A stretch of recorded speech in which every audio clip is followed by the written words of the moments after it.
নবী মুহাম্মদ সাল্লাল্লাহু আলাইহি সাল্লাম ছিলেন একজন রাষ্ট্রনায়ক, আর পবিত্র কোরআন শরীফ মূলত সেই ইসলামী রাষ্ট্রের সংবিধান।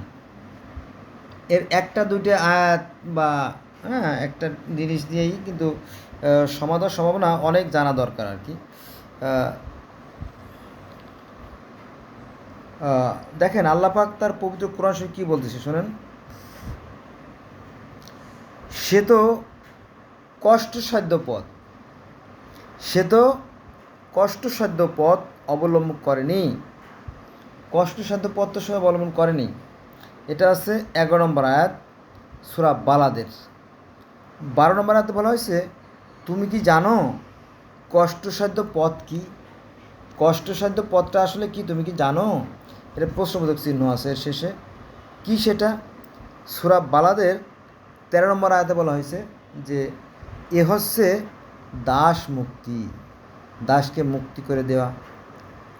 14 নম্বর আয়াতে বলা হয়েছে অথবা দুর্ভিক্ষের দিনে অন্ন দান করা, মানুষের বিপদকালীন সময়ে সাহায্য দান করা, টাকা পয়সা দিয়া, গরম কাপড় দিয়া, এই সমস্ত কথা।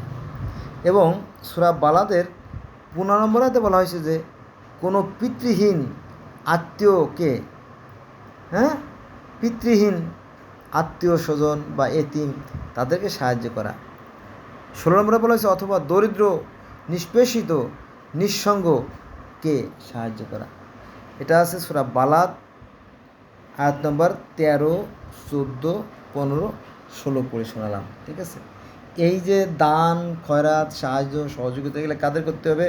যারা গরিব মিসকিন অসহায় দুর্ভিক্ষগ্রস্ত যারা দাস তাদেরকে। কিন্তু এখানে একটু হাল ঘুরোয় দিছে।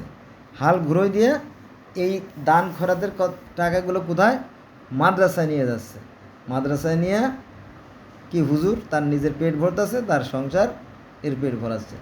ধোঁকাবাজি, বোঝা গেছে? ধর্ম নিয়ে ধোঁকাবাজি ব্যবসা শুরু হয়ে গেল, শেষ। কোরআনের এই আয়াতগুলো বিকৃত করে ফেললো, বুঝা গেছে বিষয়টা? এটা কি হয়? এটা কি কোনো যুক্তিযুক্ত কথা বলেন? এই ধর্ম নিয়ে কোরআন নিয়ে কি ধোঁকাবাজি দিয়ে চলায়? এটা কি ঠিক? কি মনে করেন? অথচ আমাদের সমাজে এগুলো চলছে।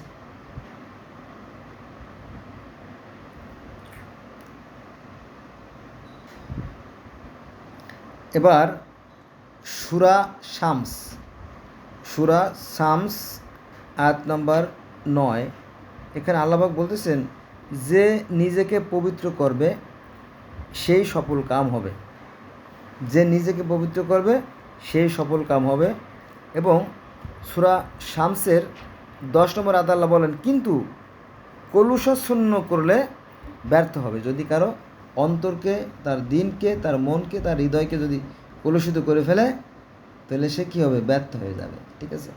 আল্লাহ বলতেছেন পবিত্র কোরআন শরীফে যে আমি মানুষকে ভালো এবং মন্দের জ্ঞান দিয়ে সৃষ্টি করে দিয়েছি এবং তাকে দুটো পথও দেখাই দিয়েছি। এখন সে কোন পথে যাবে এটা তার একান্ত অভিপ্রায়। সে যা অর্জন করবে তার জন্য প্রত্যেকটা মানুষের আমলনামা তার গলার হাসবে। ঠিক আছে। কিন্তু এই সমস্ত কোরআনের এই আয়াতগুলোকে বিকৃত করে ধর্মগুরুরা এই সাধারণ নিরীহ মানুষদেরকে ভুলভাল বোঝায়, ফলে মানুষ বিভ্রান্ত হয়। বোঝা গেছে বিষয়টা? মনে করে বোধহয় কলেমা পড়লেই আমি জান্নাতে চলে যাব, আর পাপ আকাম কুকুম যা করি সমস্যা নাই, তওবা করলে মাপ, এরকম ধারণা। এই জন্য আমাদের সমাজটা অন্ধকারে ছেয়ে গেছে, অর্থাৎ অন্যায় অপরাধে ছেয়ে গেছে। বোঝা গেছে? এটা আর কি এই কোরআনের সঠিকভাবে ব্যাখ্যা বিশ্লেষণ না করার কারণে। এজন্য আলেমরা দায়ী থাকবে। বোঝা গেছে বিষয়টা? তো বন্ধুরা আজকে এই পর্যন্ত। ভালো থাকবেন সবাই।